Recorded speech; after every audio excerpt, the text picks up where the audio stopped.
It's time to discuss the second film I saw at this year's Melbourne International Film Festival. I got to see the Victorian premiere of Aster's fourth feature film, Eddington, and perhaps my most anticipated movie of the entire festival. This film, like a lot of Aster movies, there is plenty to discuss here, and I'm very much looking forward to talking about this film with you guys. So let's get into it.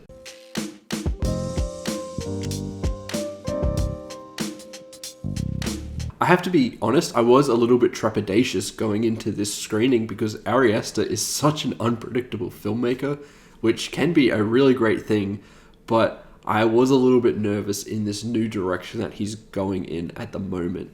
He started off directing Hereditary, which I would consider to be maybe the greatest horror movie of all time in my eyes. Then he did Midsommar, which was excellent, and then he followed that up with Beau is Afraid, which was just so out of pocket, so crazy, and I still enjoyed it, but not quite as much as those two features, and I felt like it was going to be diminishing returns if he was going to keep going down that path. And I thought Eddington would be another step again. So I did have some misgivings going into it, despite the fact that I was excited to see a new Aster project. However, I was just wildly wrong here, despite the fact that this is a very divisive film. As soon as it premiered at the Cannes Film Festival, I loved Eddington, and I am completely shocked at how much this film managed to pull me in, despite a lot of mediocre reviews. I really have to go against a lot of it, and I want to talk about so much why this film is so important and is just excellent on so many fronts. I think Aster has completely outdone himself with this film. As a lot of you probably know by now, Eddington is about the COVID-19 pandemic, and largely 2020 as a whole. And a lot of the criticisms that have been going towards this film has been that it is talking about one too many things from that time. But to me, there is no better way to sum up the chaos of 2020 by talking about all of these things that happened. Aster is so unflinching in his approach, and what made Eddington an impressive feat for me is that he criticizes everyone in this movie. No one is safe. He will show you things that you might fundamentally disagree with, but you can understand where this point is coming across, and it almost feels a little bit like this look into empathy, which is something that got completely lost during the pandemic as everyone just started splitting apart and becoming more and more torn apart over time. I think the film, the way it explores its characters, are so unique and interesting here, especially Joaquin Phoenix's character in this film, who was very interesting. At first, yes, he's a character that has some beliefs that I personally didn't agree with regarding the pandemic, but you can completely understand where he's coming from. And over the course of the film, he wants to run for mayor in very comedic fashion and go up against Pedro Pascal's Ted Garcia, who is the running mayor at the moment. And you kind of side with Joaquin Phoenix's character. You understand his intentions and how he cares about this community in Eddington, which I have to say, the way that this film is on a production level is outstanding. Eddington really captures a small town feel. It feels like a lively town. You feel that sense of community coming through every frame of this movie. And I think that was a very impressive feat to pull off, because a lot of filmmakers, I don't think, understand a lot about small towns or have very rarely gone to them. And when you go to those places, it's a very different world out there. And Aster manages to illustrate that so clearly in this film, and I was kind of blown away by it. I generally hate seeing a lot of 2020's topics come up in many films. I just never think they're done right, and that is COVID, a lot of the racial disputes that were happening during that time, just all of the chaos that had happened in 2020. But Eddington has done it by far the best and feels like a portrait of that time and holds a mirror up to everyone and looks at the behavior that so many people had, both on the far right and the far left. They're all being criticized here very fairly too. And I like the way that these people are portrayed all throughout the film. Ari Aster challenged my own beliefs at times, and I wasn't fully comfortable with that during moments of this film, which is entirely the point and is showing that this is working. Ari Aster is a filmmaker that doesn't care about the way you think. He wants to make a film that confronts your ideas and challenges your notions as you try to explore a film. Everything that he does is so unique and interesting.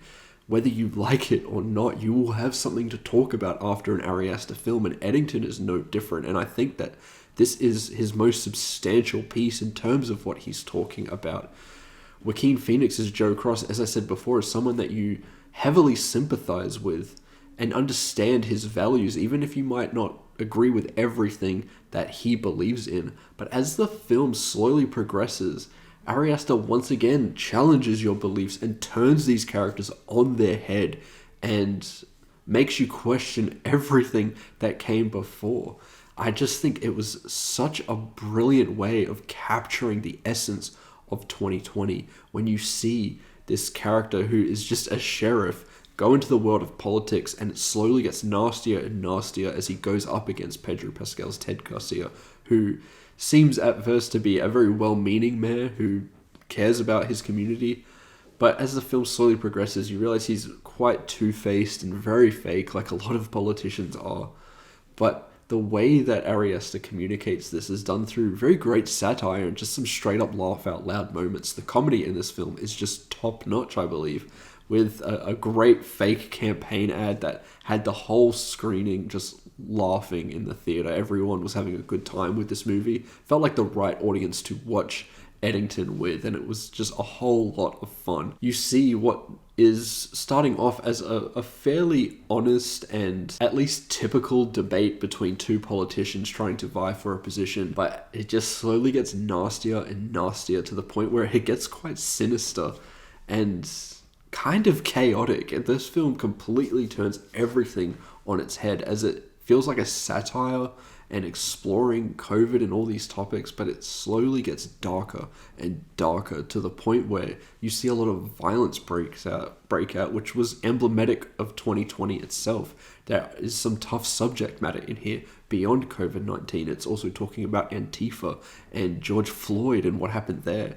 And the way that he does it and weaves all these things together just sums up 2020 as a whole, and the effect that it had on us, and the way that we kind of haven't fully moved on from that.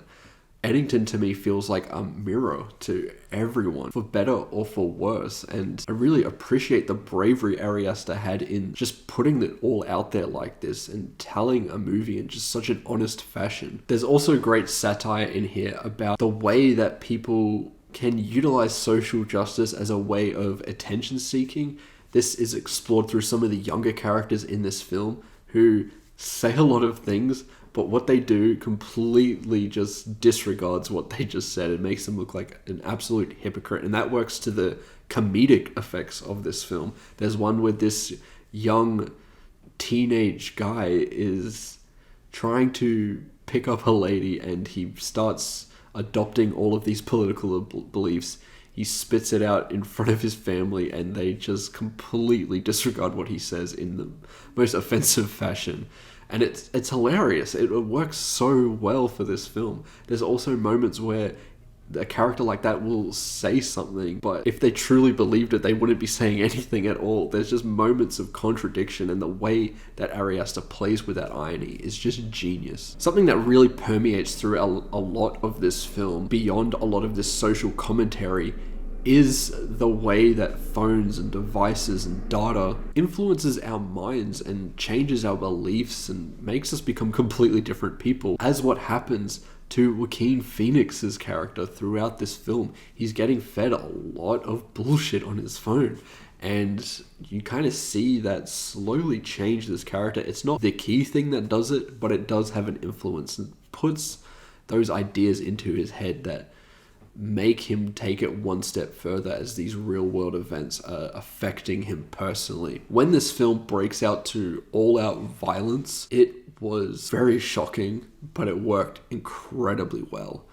This, on its head, and as a genre, was labeled as a Western, and that was something I kind of saw right through straight away, because Ari Aster just, yes, he plays with genre, but it's not something that defines his films entirely, and this was no different. But yes, there are Western elements in here, which means there are gunshots in this movie. Every single moment of violence or a gunshot felt so tragic and impacted the story and changed the way that you perceive characters so drastically. I was so impressed, and that is kind of enhanced even further by the brilliant sound design.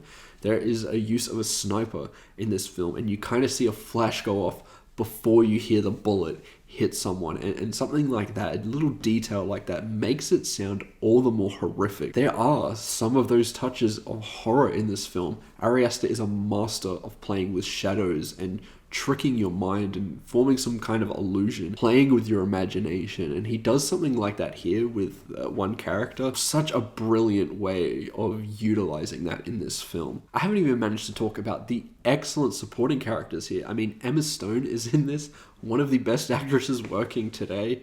She's great in this movie, and her character, while being in a small role, has a drastic impact on a few of the characters in this film. The way that she is slowly pulled into some kind of cult involving Austin Butler's character, who is also excellent. He has only a couple of scenes in this movie, but every moment that he has, I was glued to the screen, because he's just such a compelling screen presence. I'm beginning to think that he is like a young Brad Pitt or something, because the way that he can mold into a certain character while still being kind of cool and interesting, it's a great testament to him as an actor, and I really can't wait to see him in more stuff, because he is an excellent performer, and his collaboration with Ari Aster here is very small, but he has impact in this film, and that's all you can ask for with a supporting performance. I'm just so impressed with this film, both on a technical scale and what it's trying to say, that I was just blown away the entire time. There's this great use of a slow panning camera as Joaquin Phoenix has a gun in his hand, and the way that he is moving and the way that the camera is moving builds tension to its highest extent, and shows that Ari Aster still has it in terms of those horror chops, because boy oh boy, he can just really create something there that has you on the edge of your seat and quickens your heart rate. He really is a phenomenal director, and I think that this is just excellent work here all the way around. I appreciate the honesty. I appreciate what is being said here. This feels like the definitive movie of that time. And I know some people might say it's too soon, but I think that this is the perfect time to release a movie like this. 5 years out from the pandemic, it gives us time to kind of reflect on what happened then and the way that we are now and how that has affected us since then. Eddington pulls us back to that time with this mirror that just questions the way that all of us may have acted during that time, and the way that we were thinking, and the way that we might have been trained to think at that time. It just questions everything, and I love that about it. I like that it criticizes both sides of a debate, where both sides got to some very silly lengths and got increasingly more violent as that year progressed. That is all fairness. That is an excellent way of approaching a film like this with subject matter as divisive as this. And because of that, I do think that this movie will piss some people off, and some people will not enjoy this at all. But Ari Aster is here to take risks like that. And if you don't have filmmakers taking risks and saying things like this, and sometimes confronting the audience, then you have an uninteresting film to me. And Eddington, to me, ticks all the boxes. This is a film I would definitely rewatch, and as a technical Western, it's probably one of my favorite Westerns that I've ever seen. I know that sounds a bit hyperbolic, but I loved Eddington, and this is definitely my favorite film of the festival so far. I've only seen 3 movies, but still, this is number 1 on the festival list at the moment. I'm going to give Eddington a 5 out of 5. And I think that this is one of the most strongest movies of this year. I was blown away from this from start to finish, and I don't think too many people have had such a crazy reaction to this movie like I have and going that far with this, but I really, really loved this movie and thought it was so compelling. And I think on a rewatch, I can only gather more information from what it presented in this very compelling package. Ari Aster is just cooking with this movie, and I think that this is his second best movie, with Hereditary being his first. What a film that I highly recommend you check out if you haven't seen it yet. And those are my thoughts towards Eddington. If you've seen the movie, let me know what you think about it in the comments below. I love to hear your thoughts about this. I've got another review coming soon from the Melbourne International Film Festival. I'm taking a couple of days off and we'll be back into the action again, but there's still plenty of reviews to come. So if you want to see all that content, remember to like and subscribe, and I will see you in the next one. Goodbye.